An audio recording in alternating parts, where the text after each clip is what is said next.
첫 번째 말씀드릴 기법이 그 역할 전환 기법이 있어요.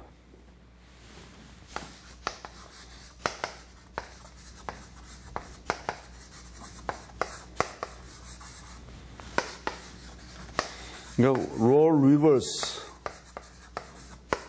테크닉이라고 그러죠.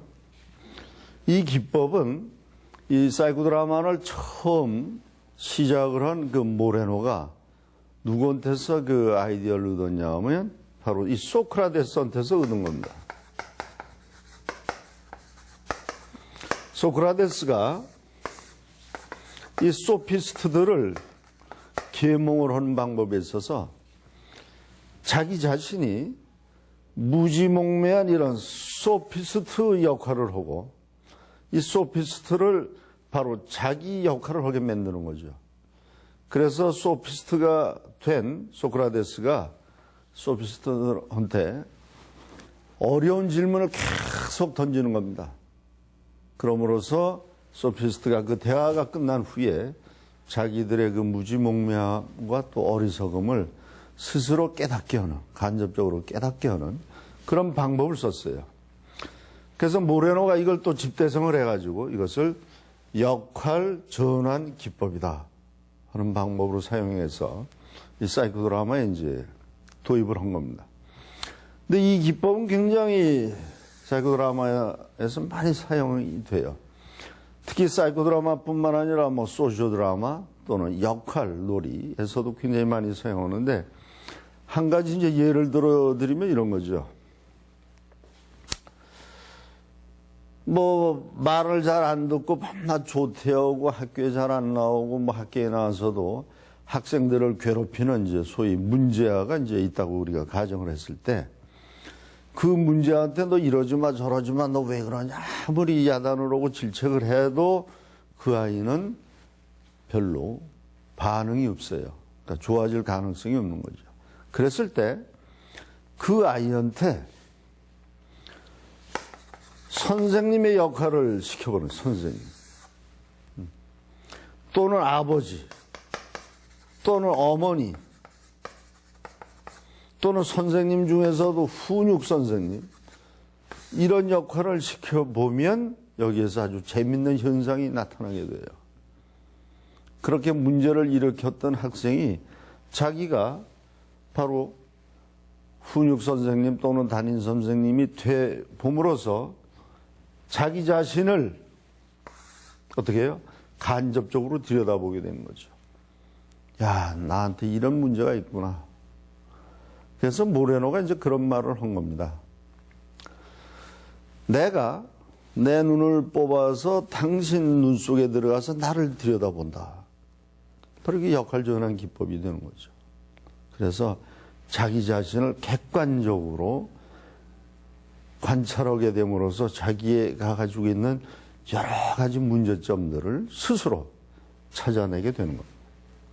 그래서 이 방법은 굉장히 많이 사용이 돼요. 이 방법은.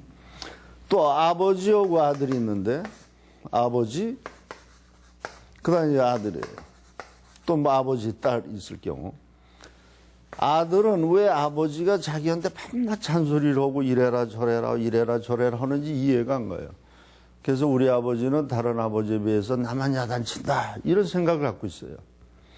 그런 아이한테 아버지의 역할을 맡겨주는 거예요. 자, 그럼 네가 이제 아버지가 돼봐라. 그럼 이 아이가 아버지의 역할을 해봄으로써 자기 자신을 또 어떻게 돼요? 객관적으로 관찰하게 되죠. 그래서 아버지의 역할은 이런 거구나. 나한테는 이런 문제가 있구나. 아버지들은 누구나 다 이런 말을 할 수밖에 없구나. 이런 걸 이제 깨닫게 되는 거죠. 그럼으로써 그동안에 오해를 했던 아버지를 자기가 이해를 하고 아버지와 관계가 개선이 돼서 건강한 그런 아버지와 아들의 관계가 이제 유지가 될 수 있는 거죠. 이렇게 이 역할 전환 기법은 아주 다양하게 잘 활용이 될 수가 있는 겁니다. 그 다음에 이제 두 번째 기법으로 또 가장 많이 활용되고 있는 기법이 이 거울 기법이 있어요. 거울 기법도 굉장히 유용하게 이제 활용이 되는데,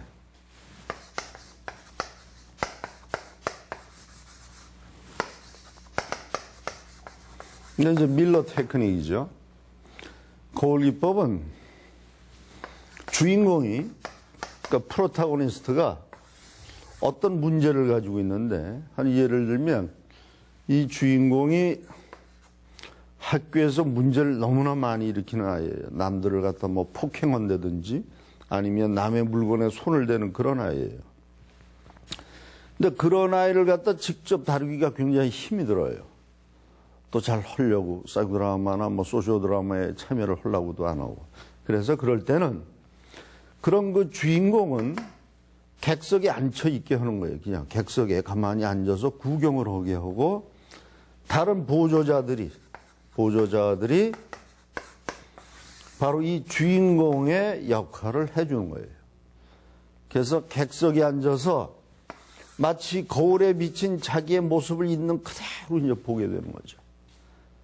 그러면서 자기를 관찰함으로써 자기의 문제를 이렇게 풀어나가는 이제 그런 기법이 되는데, 이것도 굉장히 아주 유용한 그런 이제 기법이 됩니다. 그 다음 이제 이중자아 기법이 있어요.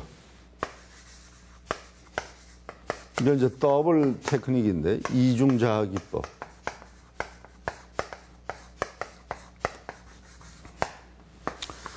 이중자아 기법도 우리가 사이코드라마에서 이제 가장 많이 사용을 하고, 그래서 이 기법을 사이코드라마의 심장이다, 이런 말로도 우리가 사용할 정도로 이 더블 기법은 우리가 많이 사용이 됩니다. 이것은 이제 주로 어떤 때 사용을 하냐면, 주인공이 자신의 문제를 이제 다루려고 하는데, 주인공이 굉장히 내성적이에요. 성격이 아주 조용하죠. 내성적이고 자기의 걸 자꾸만 바깥으로 드러내는 것을 굉장히 어려워해요. 힘들어하고. 그러니까 자기 문제가 바깥으로 표출되기가 굉장히 힘들죠. 뿐만 아니라 굉장히 소극적이에요. 그러니까 항상 이렇게 위축이 되어 있고 철퇴된 그런 이제 모습을 이제 보이고 있게 되는 거죠. 그랬을 때 보조자가 등장을 해서 주인공 뒤에 서서 주인공이 말 못하고 주저주저 하는 내용을 대신해 주는 겁니다. 대신. 예를 들면 나는 같은 교실에 아주 싫어하는 아이가 하나 있다 그래봐요. 문제아이가. 근데 그 문제아이한테 겁이 나서 말을 못해요. 그러고 전전긍긍하고 있는데 보조자가 대신 나타나가지고 그 문제를 터뜨리는 거예요. 난 네가 싫어. 난 너 때문에 학교에 오기 싫어. 난 네가 무서워. 이런 식으로 대변해서 막 얘기를 해주는 거죠. 그러다 보면 주인공도 그 정서에 자기가 실려서 나도 그래. 나도 네가 싫어. 너 때문에 나는 모든 게 엉망이야. 이런 식으로 자기가 갖고 있던 마음, 갈등을 바깥으로 이렇게 표출시킬 수가 있는 거죠. 그래서 이 이중자아 기법도 굉장히 아주 유용하게 사용되는 아주 좋은 기법이죠. 그러니까 나를 대신해서 해주는 훌륭한 그런 대역을 해주는 기법이 되는 거죠. 그 다음에 이제 독백이 있어요. 독백. 그러니까 우리가 솔리록이라고도 그러죠. 이것도 훌륭하게 이제 사용되어지는 그런 기법인데, 이것은 자기가 어떤 그 장면을 연기하고 있으면서 일상적으로 혼자 말하지 않고 머릿속에 떠오르는 생각들, 또 머릿속에 떠오르는 어떤 사람들, 어떤 상황들, 이런 것을 혼자 자기가 독백으로 표현을 하는 겁니다. 예를 들면 학교에 가기 위해서 집에서 이제 나왔어요. 그래서 버스를 타러 가는 그 과정 중에 혼자 머릿속에 떠오르는 생각들을 하는 겁니다. 오늘 내가 또 학교에 가면 나를 아주 귀찮게 하는 아이들이 있을까? 아니면 오늘 애들이 나를 귀찮게 안 하고 날 따뜻하게 맞아줄까? 이런 생각들을 하는 겁니다. 오늘 내가 학교에 가면 선생님이 나를 따뜻한 눈으로 나를 감싸주실까? 뭐 여러 가지 생각들. 아니면 날 또 막 못 살게 나를 갖다 집단 따돌림 시키는 게 아닌가? 여러 가지 생각들이 떠오르는 것들을 혼자 이렇게 독백을 이제 시키는 방법입니다. 그러므로서 자기 혼자만이 생각하고 있던 그런 여러 가지 고통, 또 수치스러움, 슬픔 이런 갈등들을 자연스럽게 이제 바깥으로 표출시키는 그런 훌륭한 이제 기법이 되는 겁니다. 그러므로서 자기가 또 인식하지 못하고 자기가 감춰진 내용이라고 생각했던 이런 것들을 자기가 혼자 이렇게 독백으로 풀어냄으로써 자기가 자기 자신을 잘 이해하고 그러므로서 자기 자신에 대한 어떤 병식이 생기게 하는 그런 훌륭한 기법이 되는 거죠. 그 다음에 또 하나는 이 미래투사 기법이 있어요.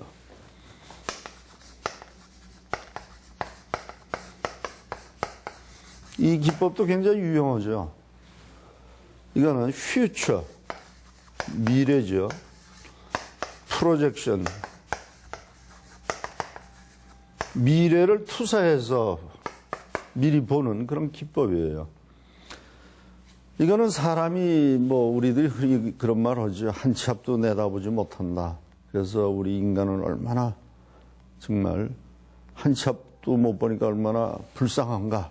뭐 이런 생각들을 또 그런 얘기들 많이 합니다만 정말 그렇습니다. 우리가 1초 후에 우리의 미래가 어떻게 변할지 아무도 예측을 못해요. 하물며 이 청소년들은 특징이 선생님들 잘 아시다시피 청소년들의 특징이 뭡니까? 자기의 이제 주체성의 확립이냐, 다시 말하면 정체성의 확립이냐, 아니면은 여기에서 혼란이 오느냐, 또 친구들과의 내가 친교를 맺느냐, 아니면 내가 고립이냐, 이런 생각, 아니면 이성의 눈을 뜨느냐, 아니면 나는 금욕적인 생활을 하느냐. 그 다음에 선의의 경쟁을 친구들과 해야 되느냐, 아니면 여기에서 그냥 좌절을 해야 되느냐. 그러다 보니까 나는 낙담만 해야 되느냐. 여러 가지가 있어요. 그러니까 미래에 대해서 굉장히 불확실성을 느끼고 있는 겁니다. 그랬을 때 미리 자기가 불안하다, 불확실하다고 생각되는 장면들을 미리 투사해서 경험을 시켜보는 겁니다. 이제 고3 학생들, 이제 수능 시험이 이제 있겠죠? 내가 수능 시험을 잘 볼 수 있을까? 과연 고등학교를 졸업하고 내가 원하는 대학에 진학할 수가 있을까? 여러 가지 불안을 갖고 있을 거예요. 그랬을 때, 자, 앞으로 네가 4개월 후에 네 모습은 어떨까? 6개월 후에 네 모습은 어떨까? 미리 한번 그 상황을 만들어서 해보는 겁니다. 6개월 후면은 벌써 고등학교 졸업하고 대학에 딱 들어가죠.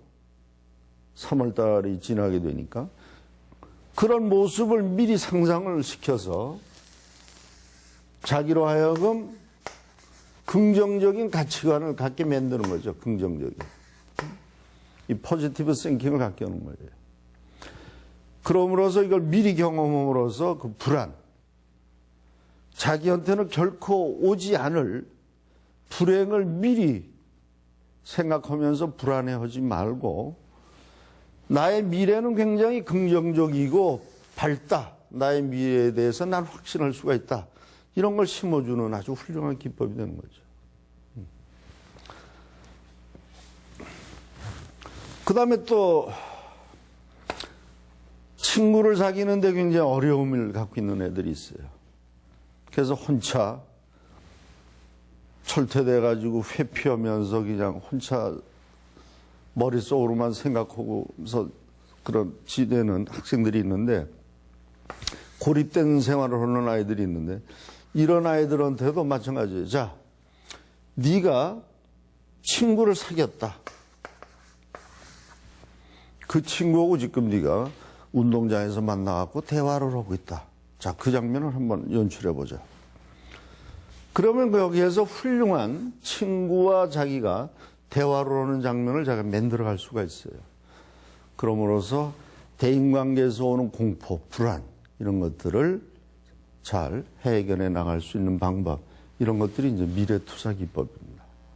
그러니까 이건 다양하게 미래에 대한 걸 상황이 하도 많으니까 적절하게 이제 사용을 할 수가 있겠죠. 그 다음에 또 하나가 또 유용하게 사용되는 기법 중에 하나가 이 death of sin 하고 이 죽음의 기법이라는 게 있어요. 이것은 그 청소년기에 그 일부 학생들 중에서 가끔 이 죽음에 대한 생각을 이제 하게 됩니다. 그거는 이제 하나 통과 의례같이 다들 한 번씩은 이거 생각을 하면서 지나가는 과정인데, 어떤 아이들은 집요하게 이 죽음에 대해서 생각을 해요. 주로 자신의 존재, 나의 존재는 뭐냐? 이제 바로 이런 거죠. 정체성의 확립.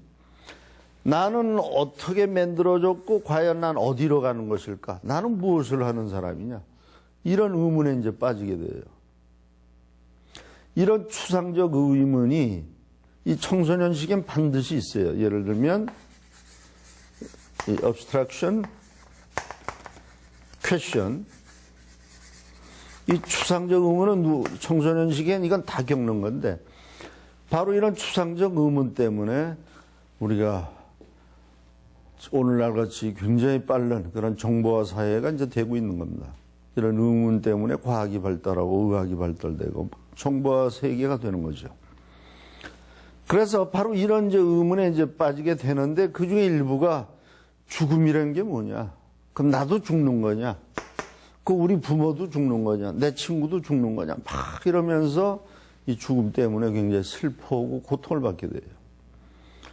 그러면서 친구가 죽음에 대해서 생각하면 자기 자신도 똑같이 공감을 해서 그 죽음에 대한 생각을 해요. 그러면서 자기가 조금 불우하다, 지금 상황이 좋지 않다 이렇게 생각한 아이들은 내가 죽고 나면 좀 더 나은 세계로 갈 수 있지 않을까, 좀 더 나은 세계로 내가 환생되지 않을까, 이런 여러 가지 생각 때문에 이 바로 죽음, 자살이라고 하는 생각에 집착하는 경우도 있어요. 그래서 이런 청소년들한테 이 죽음의 기법을 이제 사용을 하는 겁니다. 예를 들면, 너는 지금 죽음에 대해서 어떤 생각을 갖고 있느냐? 난 이렇게 생각을 하고 있다. 그래? 그러면 그 상황을 한번 우리 만들어 보자. 언제, 어디서, 무슨 방법으로 죽을 건데? 이거 미리 물어보는 거죠. 그럴 땐 절대 주저하지 않습니다. 언제, 어디서, 무슨 방법으로, 어떻게 죽을 건데? 확실하게 물어봐요. 물어보고 나서 그 방법대로 상황을 설정을 해서 이 사이코 드라마를 하는 겁니다. 그래서 예를 들면, 자, 지금 네가 택한 방법으로 네가 죽어가고 있다. 자, 이 의자에 네가 죽어가고 있는데 네가 죽어가는 모습을 네가 한번 봐라. 그럼 자기가 봐요. 자, 네가 죽어가는 모습을 네가 보니까 어떠냐? 어떤 생각이 드냐? 네가 생각이 떠오르는 대로 독백을 한번 해봐라. 그렇게 주문을 하죠. 또 하나 방법은, 자, 네가 죽어가고 있다. 자, 네가 앉아봐. 앉아서 네가 죽어가면서 마지막 유언을 해봐라. 그럼 이제 자기가 왜 죽어야 되는지, 뭐 죽어가면서 감정이 어떤지, 뭐가 어떤지, 그런 것들을 이제 자기가 유언을 이제 하게 돼요. 그러므로서 객관적으로 자기 자신, 죽음에 대한 생각을 했던 자기 자신을 이제 보게 됨으로써 이것도 죽음의 생각에서 이제 벗어나게 되는 거죠. 그 다음에 또 하나는, 죽음의 두 번째 이제 방법은, 자기가 아주 막 죽이고 싶도록 미운 사람이 있어요. 그러니까 증오와 분노가 너무 쌓여가지고 죽이고 싶은 사람이 있어요. 바로 그 대상이 이 비의자에 앉아있다고 생각하는 거예요. 아니면 비의자의 다른 보조자들을 앉혀놓고 자, 여기에 네가 그렇게 죽이고 싶도록 미워하는 너의 그 아주 적개심을 불러일으키는 그 대상이 바로 이 의자에 앉아있다. 네가 그 사람한테 마지막 죽어가는 과정을 보면서 네 느낌을 한번 얘기해봐라. 독백을 해봐라. 그래요. 그럼 저 거기에서 뭐 넌 잘 죽었다. 네가 결국 그러더니 너도 어쩔 수 없이 죽는구나. 뭐 이런 대화가 나오든지 하여튼 여러 형태의 대화가 나와요. 아니면 또 하나 방법이 자, 네가 그렇게 싫어하는 사람이 여기서 죽어가고 있는데 자, 거기서 역할을 잠깐 바꾸는 거예요. 역할 전환시켜서 네가 바로 죽어가는 사람이 되라. 돼서 네가 유언을 해봐라.